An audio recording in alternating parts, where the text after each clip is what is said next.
Welcome to the Canny Conversations podcast, Conversations with a Cause, with social entrepreneur Safaraz. Saf came relatively late to entrepreneurship after working in both the public and private sectors. He coined a phrase that describes what he does as the mad entrepreneur, that's make a difference entrepreneurship. As well as being the author of the Canny Bites books, Saf's business interests cover health and social care, business and corporate events, as well as him being the CEO of Pathway Group, a welfare to work and skills provider. In these podcasts, he shares his thoughts with journalist Adrian Kibler. So, let's join the conversation.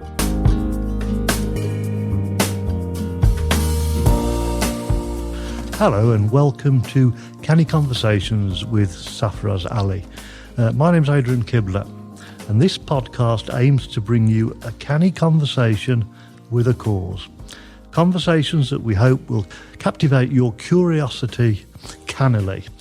And today, Saf, I want us to talk about diversity. I know it's an issue that, is very close to your heart, and you were the founder of the Asian Apprenticeship Awards, and perhaps we can get onto that a bit later, but can you just tell me, what do you mean by diversity?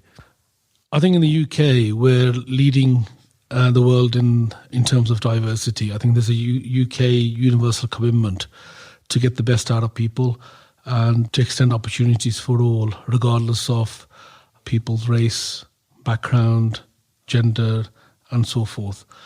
The UK has set itself a number of targets in the form of positive action. A number of reviews have been done, which have been accepted by the UK government. Back in 2015-16, the then Business Secretary Sajid Javed came out with a target to hit apprenticeship numbers with regard to people from BAME backgrounds.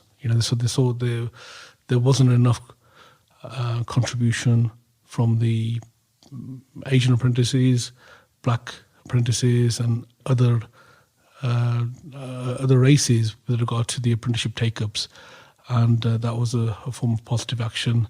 My go-to de facto source of information and report is the Ruby McGregor Smith review, which I tend to refer to, which actually states that the UK is missing out presently £24 billion in terms of the UK economy as a result of not meeting the potential that's there with regard to people from different backgrounds. We're talking about diversity. I want to just talk about the Apprenticeship Awards, if we may. You started the awards in 2016 specifically to address the disproportionately low number of people from an Asian heritage who were taking up apprenticeships. And I think you've told me that this is, quite a big cultural issue. Just give me a flavour of what the problems are. What's, for an Asian family, a family perhaps similar to background to yourself, what would their typical perception be of an apprenticeship? I think generally speaking, there has been an issue in terms of the branding of apprenticeships, regardless of if it's specific to a race. I think apprenticeships have previously been seen traditionally blue-collar jobs and practical type of jobs as opposed to career. It's been rebranded in terms of a career opportunity. A lot of blue-chip companies as well as SME organisations are regarding the way to bring the best out of people. Is there an element of I don't know, perhaps it's the wrong word, but snobbery? I mean, I think you've told me in the past that an Asian family ideally would like their children to go into a profession, perhaps the law, perhaps medicine, and a sort of concept that apprenticeships are somehow second best, and they think of apprentices as being people like Kevin in Coronation Street, with overalls and dirty hands. Is that unfair to talk about a sort of kind of snobbery? Apprenticeships previously have been seen as where it's a second choice, as opposed to where now it's an option, it's a choice. as well as any other options. It's not for people who have no choice, but it's actually often the best choice for people. With regard to, particularly with regard to the issue that we raised back in 2016, we realised that there were many more British Asians going into university as opposed to taking the apprenticeship route. And what we found was that there were many who were what we call NEETs, not in employment education training, and then there's an equal amount in going into university. And what we were finding is the route of work and the apprenticeship route wasn't really seen as an option. The idea behind the Apprenticeship Awards was to showcase excellence both on the part of apprentices and, of course, the other side of the coin, which is very important, are the employers, because they create the apprenticeship opportunities. I'm just wondering, Saf, you started in 2016. We're now 4 years plus down the line. How successful do you think it's been? I think the awards started off as the Asian Apprenticeship Awards, but now have really been rebranded as the BAME Apprenticeship Awards. And our purpose was to do something practical. What we mean by that is actually to showcase the talent and the diversity that's there, and to highlight people who were making a difference, whether that be employers, the apprentices themselves, and also the training providers. We believe in our small way we've done that. We've highlighted the role models that are there, the influences in the marketplace, the best practice that is going on, and we feel that we have contributed in terms of celebrating the achievements of individuals, putting them into the media and highlighting their achievements, and therefore encouraging others to follow suit.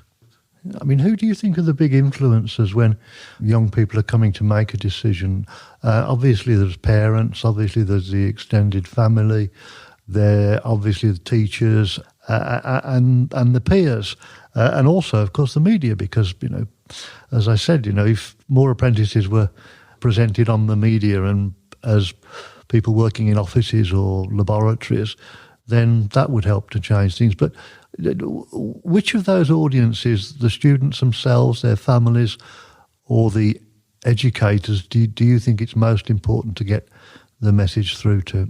I think the best people that promote the apprenticeship route are apprentices themselves. The individuals who've been on the journey, they can share their experiences, people can relate to them a lot more, and it's something that they can learn from. And what we find is that it's the apprentices themselves who are the best role models, and they're the individuals that have the biggest impact. We can have as much advertising campaigns out there, leaflets and so forth, and as teachers, as parents, we can do so much. People generally are more. We listen to our peers a bit more, and I think we're influenced more by our peers. And if somebody's gone through a particular format or learning experience, then I think that generally has the biggest impact.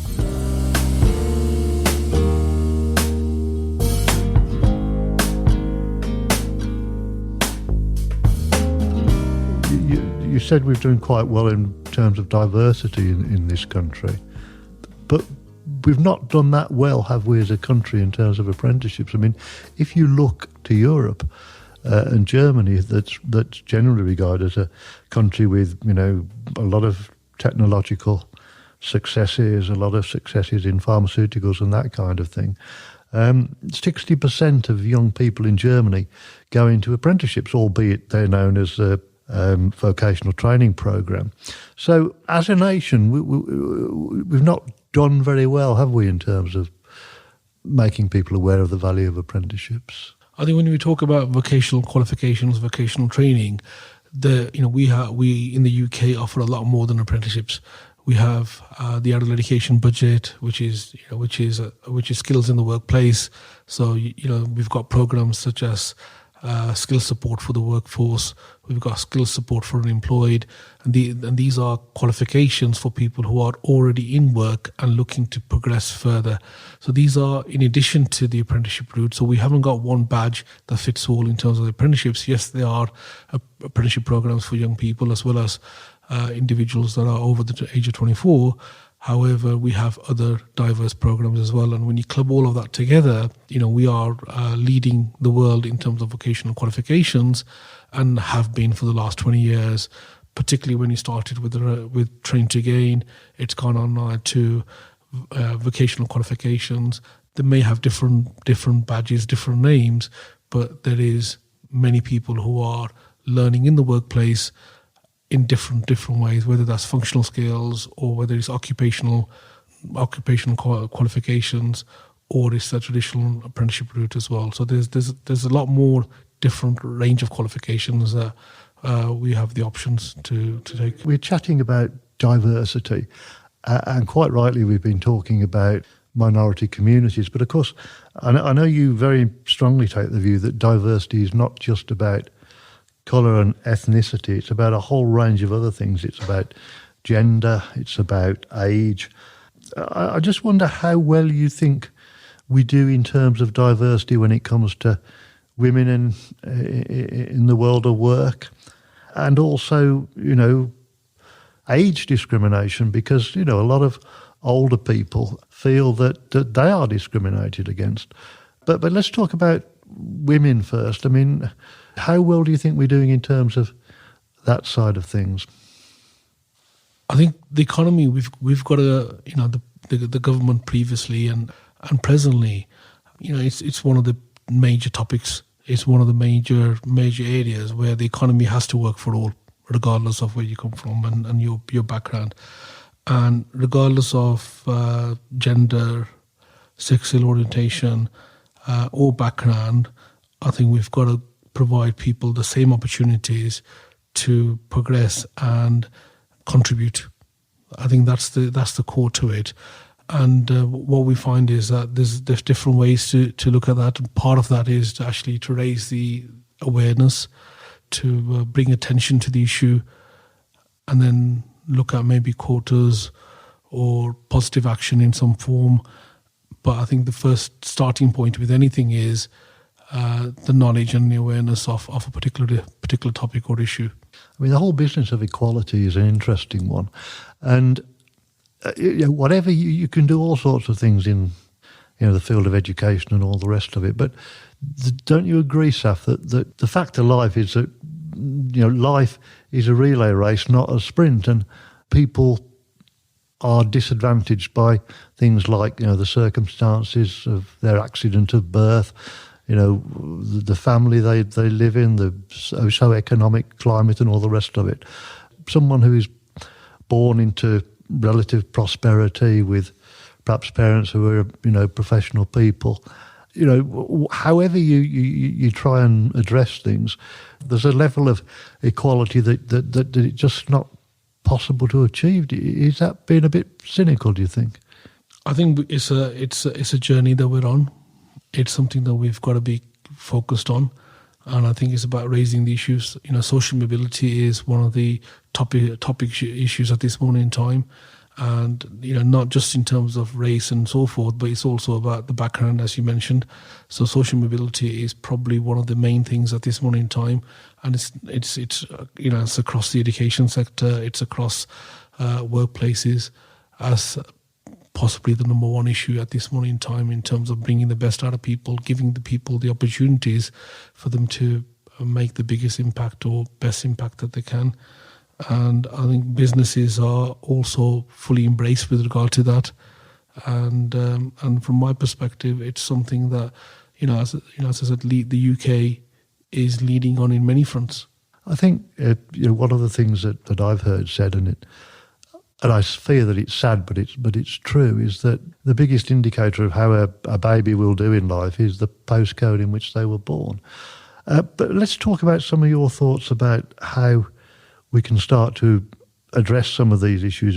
And I'm going to get into an area that a lot of people find a bit controversial, but let's go there. And that's quotas and targets. I mean, how do you feel about quotas? People of Asian heritage make up, as I understand it, I might be wrong, about 14% of the population. So would you like to see quotas where businesses are obliged to employ a proportion of the population that represents, that is representative of the country as a whole, or do you not like quotas? I think there's two different things there. There's a target and there's a quota. I mean, there have been quotas in certain areas. So, for example, if in the field of politics, there's many occasions where it's all female panels. So if you wanted to become a councillor or an MP in a particular area, you may find the fact that it's only for females to actually become that, and that's a quota. Mostly in this country, we have targets as opposed to quotas, and that's something which I would say is positive, to have a target, aspiring target. But I think a lot of that then depends on the data. It depends on transparency. It's also looking at if you're measuring something, then you can improve. You're more aware of it, and I think that's a positive thing. That's positive action. Just as the government set the targets back in 2016 in terms of apprentices, there's been many other positive action statements where they've got benchmarks, targets, whether that's 3 million apprentices or whether that's 20% from the BAME community or 20% increase. These are targets, but a lot of that will then depend on the data, the transparency of that data, collating that data, and then really celebrating success. It's not really about naming and shaming or restricting businesses or restricting people, but it's more about being aware, being conscious, and grasping the opportunities that are there. It's interesting what you say, as is so much of what you say, and a lot of this is covered, of course, in your Canny Bite books, which talk in some depth about this issue. Is there a danger, Saf, that in trying to address diversity, you almost turn things on their head, in the sense that, if you've got a target that you've got to have 50% of the work, or you want 50% of the workforce to be female, for example, and you interview somebody for a position and you want to increase the number of females, but a man who's applied for that job is probably the best candidate. If you choose the woman because that helps you to get closer to your targets, isn't perversely that in itself a form of discrimination? I think positive discrimination itself is illegal. So we've got to recognise that. That act on its own is illegal. That's not positive action. Positive action is when you're doing something positively to encourage, as opposed to negative. So yes, but you are quite right. The fact that that could be seen, there's an element of unconscious bias that works. And there's also conscious affirmations where you could be in a position where from a starting point of something positive, some negative action is taken, but that shouldn't be the reason why we shouldn't take positive action. We've got to understand our baseline. We've got to set ourselves some stretching and challenging targets, and it's about the gap analysis. It's about filling the gap and meeting the levels of contribution that people can achieve. Yeah, I mean, it's interesting. It's the point that you make about, diversity. I suppose, having a diverse workforce is, you can argue it ethically. Obviously, it is the right thing to do, and I think very few people would argue with that. But is there any evidence that you're aware of that it actually makes a difference to the performance of a business? Is there any evidence that a diverse business is more successful than one that doesn't embrace diversity? What would your examples be that you'd think of in that respect? I think if you look at the work that the government has done, particularly the civil service, which the government tend to lead a lot of this by example. The civil service published a report which talked about public sector equality, and actually states that if they don't represent the area that they're in, then they're missing out in terms of the awareness, the knowledge, and also it's about bringing the best out of people as well. So we've got examples from the civil service, we've got examples from the NHS in terms of the BAME leadership groups and the leadership to bring more people from BAME background as well into that. And those examples are there, and they're quite widely read and accepted. But the biggest one I would always go back to and revert back to is the Ruby McGregor Smith review, which actually highlighted the gap from what businesses were missing out and the impact on businesses being more diverse. And there's examples in that Ruby McGregor Smith review which are detailed, and the facts are there, and that's a government study and has been accepted by government.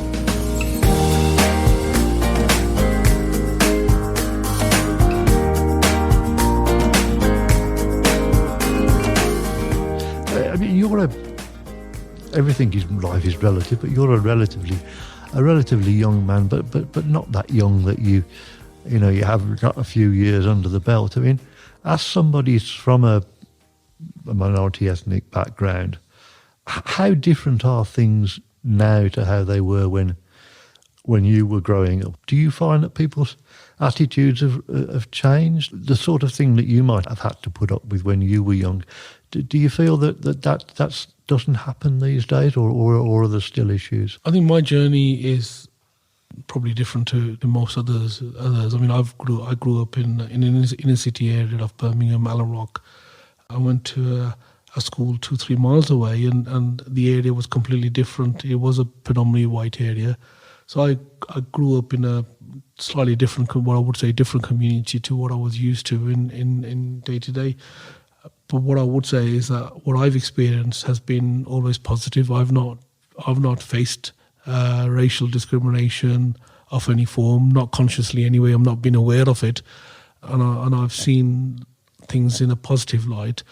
And I think what we sometimes feel is it's our outlook as well that often matters. Yes, there may be, and there is discrimination, but I think it's also your life attitude, your approach to certain things, which also determines how you progress and how you see things.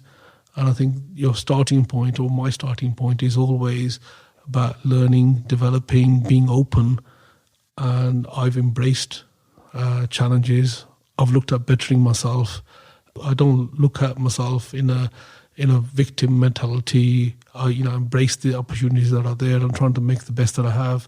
And that's generally my approach, and that's what I've been taught from day one from my parents, and that's how I perceive things. I think there's opportunities there. The opportunities that this country presents to people, it's second to none. And people who've started life, talk about particular postcodes, have actually progressed and gone up the ladder in many professions.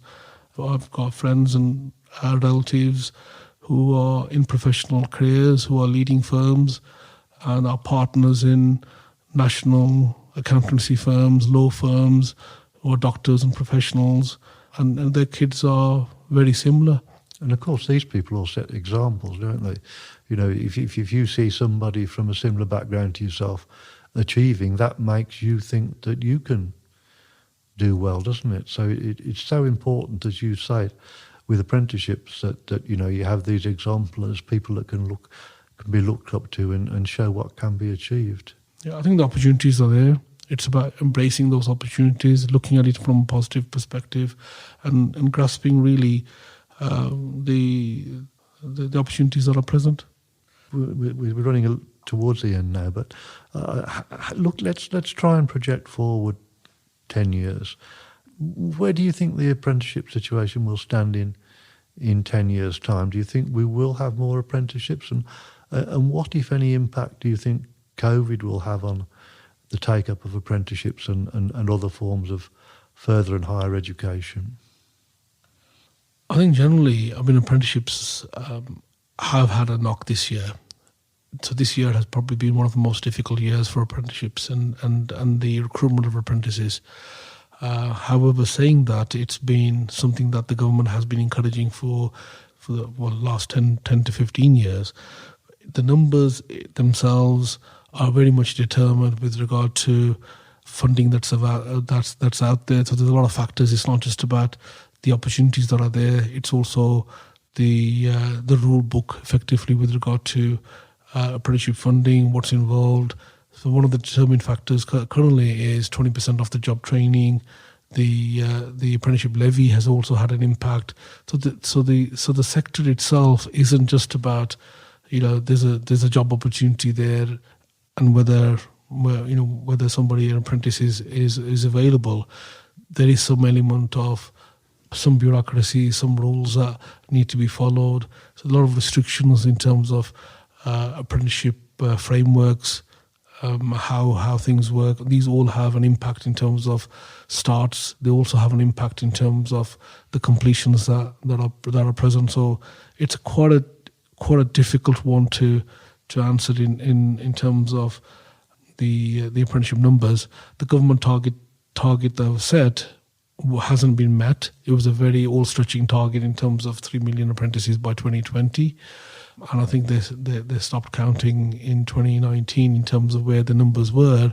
So from a transparency perspective, the numbers haven't been to where it is. It doesn't stop the government to have a stretching and challenging target. And I think we've got to have a target that we work towards. What I will say is that apprentices are part of our vocabulary. Our understanding of apprenticeship has changed as well. And I think parents, young people, employers are more open to embracing the opportunities that are there. So hopefully it's a positive thing, and the numbers will show that as well. And just for the benefit of our listeners, we're actually having our chat in the dying embers of 2020. So when you referred to this year, you were referring to 2020 because people be listening to this in 2021. Finally, Asian Apprenticeship Awards, would you argue with me if I said that was, at least up to this point in your life and work with respect to diversity, that would be your biggest single legacy, the thing that you're perhaps most proud of? And secondly, sort of following on from that, would you agree that the Asian Apprenticeship Awards will really have achieved its objectives when it becomes redundant because there isn't a need to address this issue? I mean, is it the legacy that you're most proud of, and do you see a day when there'll be no need for the awards? I mean, the awards are now called the BAME Apprenticeship Awards, and we rebranded last year to cover a wider area. We started off particularly Asian Apprenticeship Awards because there was a perception in the marketplace, and we were targeting specifically the Asian community. And in terms of the research that we did, the word BAME or BME at the time, the Asian community didn't really understand too well. This year, again, 2020 has been a year where the word BAME is in everybody's language, but it was predominantly the industry that we were in. It was recognised within that industry, BAME, but not necessarily at a ground level. In terms of legacy, I mean, how proud are you of the awards, and is that the biggest single thing that you've done in terms of helping to promote diversity, or at least up to now? Would that be fair? I think it's probably one of the most well-known brands that we've created. But from an impact perspective, our core organisation, Pathway, have been going for 20 years. We've been working with people at a grassroots level, getting people into long-term sustainable jobs, getting individuals to progress in their careers, and also developing people's confidence to progress further in life as well. That's probably not spoken about, but the numbers are there. We've dealt with 20,000 plus individuals, and even the last 2 years on its own, we've done 5,000 learners as well. So in context, in terms of numbers, the numbers are there in our core work, where as the BAME Apprenticeship Awards, we're dealing with about 100 people in a year, but these are role models then. They're celebrated, they showcase, and then they become mentors. They're also obviously, where employers are also proud of, and each employer then works with that apprentice to actually try and recruit other apprentices. So there's a bit of a multiplier effect with regard to the BAME Apprenticeship Awards now. But I would like to think, there's other work that I have done with regard to Pathway Group, obviously our core business, the other business that we have, the health and social care business as well, grassroots level, domiciliary care agency. I feel that we make a difference every day. It must give you a huge satisfaction to feel that you're changing people's lives through the opportunities that training and learning provides them. You must feel proud of that? I think that's one of the reasons why I came into the field of entrepreneurship. I don't regard myself as a traditional entrepreneur. which is about seeking an opportunity for the betterment of myself. I see it as if I can make an impact, make a difference. Well, I think you're absolutely right. Making a difference is a tremendous epitaph for anybody. We've sadly run out of time at the moment, so now we have to curtail our Canny conversation with a course, at least for this time. Thanks for listening, and do catch up at your convenience.